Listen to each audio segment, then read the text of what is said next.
I was sitting in that chair watching the news coverage. Reached out to my students because I was concerned.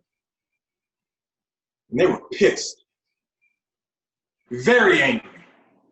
And I told them to channel those feelings into positive action. You know, be the change you want to see. No, they wanted to go and protest.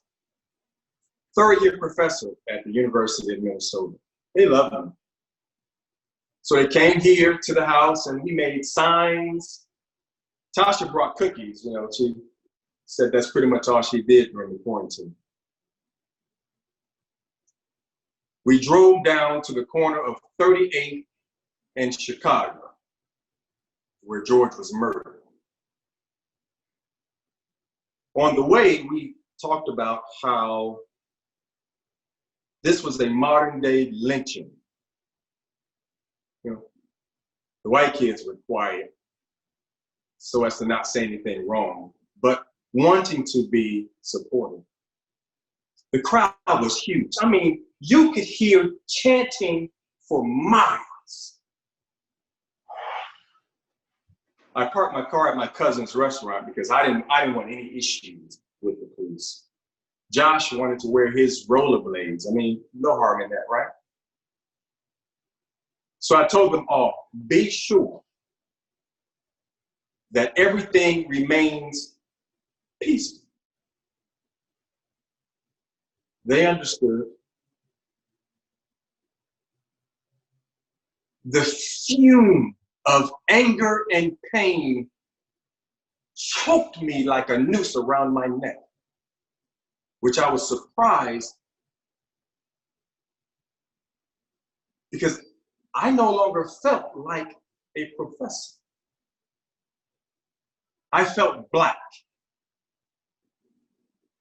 I was proud, angry, scared, unified. The fear and pain was palpable. Sarah Newsom, one of my students, white students, she felt it too. She looked terrified. And she felt it. She's a sensitive soul.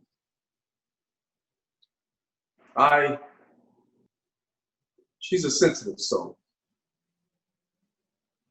And her eyes grew as wide as all of our voices grew loud and strong together, including hers.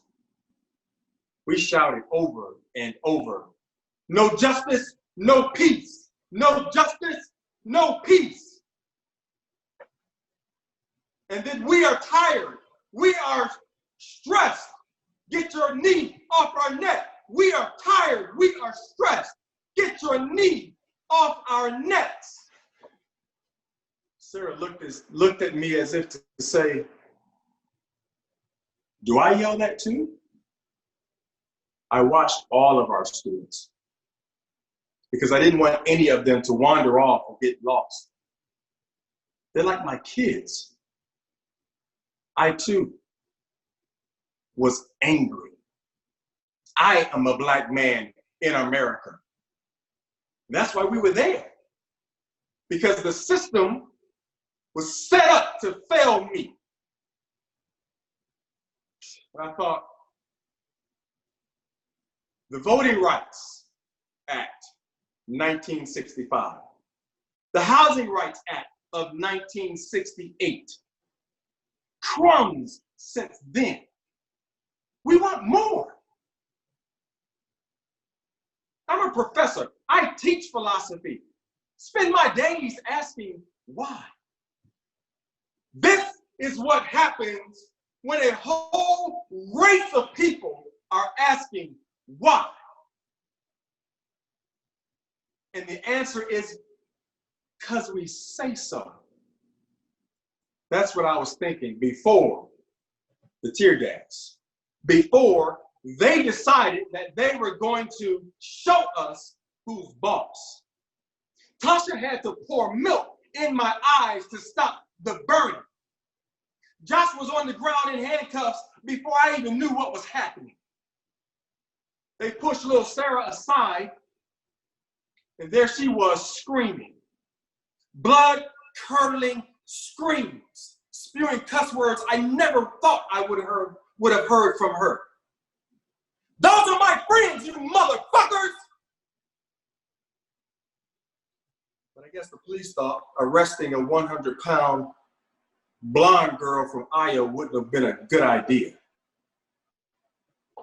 I had to yell and shout out to Rico and Leonard, stay quiet! Don't resist. But as I sat in the back seat of that police car, damn handcuffs cutting into me, a dislocated shoulder and sticky milk on my face, I, the professor, in that moment decided I will not go quietly. So, no justice, no peace. No justice, no peace. No justice, no peace.